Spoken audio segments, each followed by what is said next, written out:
You struggle with your Builder Gel application, forever fighting with one of these to try and scrape the Builder Gel away from the sidewalls and the cuticle area before it floods, especially in the hot heat. I love the summer and I love Builder Gel, but those two things together can actually be a little bit of a nightmare. But don't you worry, in this video I'm going to share with you some tips and tricks that will help. My name is Chantel Johnson, but you can call me Shan, and I am the co-founder of Clawgasmic. And over at Clawgasmic, we help nail techs with their skills, their confidence, and getting fully booked and growing a business that they absolutely love. Now, Builder Gel is a phenomenal product, great for adding some strength to the natural nail, great for creating natural looking overlays that last really well, so great for clients that need something a little bit hard wearing, great for clients who want to grow their nails a little bit, so they need something a little bit stronger to help reinforce that length with a little bit of strength.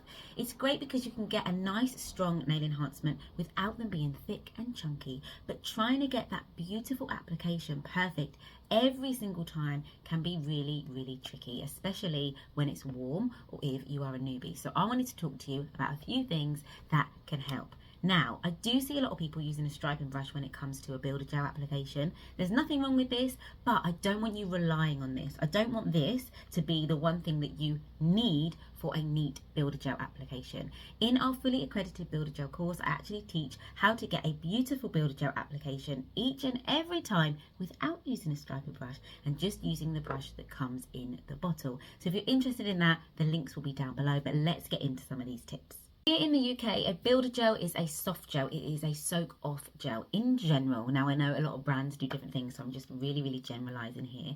It's really important that you follow a brand's rules and guidelines in terms of application, but I can help you with the bulk of the application, the actual technique that you're going to use to apply the gel. So what I mean by that is, if your brand recommends you use a base coat, use a base coat. If your brand recommends you do a thin layer first and cure it before the bulk of your application, do that. If your brand recommends you prep in a special way, do that too. But when it comes to application and controlling that gel and not faffing around with one of these too much, that's where I can come in. So Builder Gels can come in a bottle or in a pot. If you use a pot, you will use a separate flat brush to apply your Builder Gel, okay? Some brands I've seen don't recommend that you use a slip layer. A slip layer is basically a thin layer of gel that you don't cure and then you come in with your bead after. Now this is the method that I prefer to use. I know some brands say not to use a slip layer, and generally this is if they've got a thinner viscosity product, because a slip layer will allow that bead to flow so things can move a little bit quicker. But I do believe that if you are mindful about the amount of product you're using in your bead, a slip layer can be your best friend. So one thing I would say for a nice, neat Builder Gel application, if you are struggling with that, is using a slip layer. So do a thin layer of your product first, don't cure it, and then come in with your bead. Now my second tip would be to focus on putting your bead in the center of the nail. When I say the center, I don't mean directly in the middle, I mean in the middle, but low down by the cuticle. Now, not too close to the cuticle, because the closer you are, the quicker it can move and the more chances you have of flooding the cuticle area. You want to go a little bit higher, and this will also help you create that beautiful smooth grow out. When our nails are growing out, we want a really nice smooth grow out here. We don't want it thick and chunky here. We want nice natural nail enhancements. The key is in the word. They are enhancing what our clients already have. They're not meant to look thick and chunky and bulky. They're meant to look natural and beautiful. So back to my tip. You want to focus on putting the gel in the center of the nail, not swooshing the gel too close to the sidewalls. Obviously, the closer you go, and if you have a slip layer, it's going to move a lot quicker and you're going to risk flooding the sidewalls. So focus in the center, put your bead, and you want to work your product down and off the nail that way, okay? Then you can turn your brush to the side and carefully guide just either side of that strip that you've done so it lays really beautifully. It works with your slip layer and gives you the most beautiful Builder Gel application. If you want to see that in full detail, in full action, and get a full accreditation at the end, you can enroll in our fully accredited Builder Gel course. Again, the links are down below for that. But tip number 3.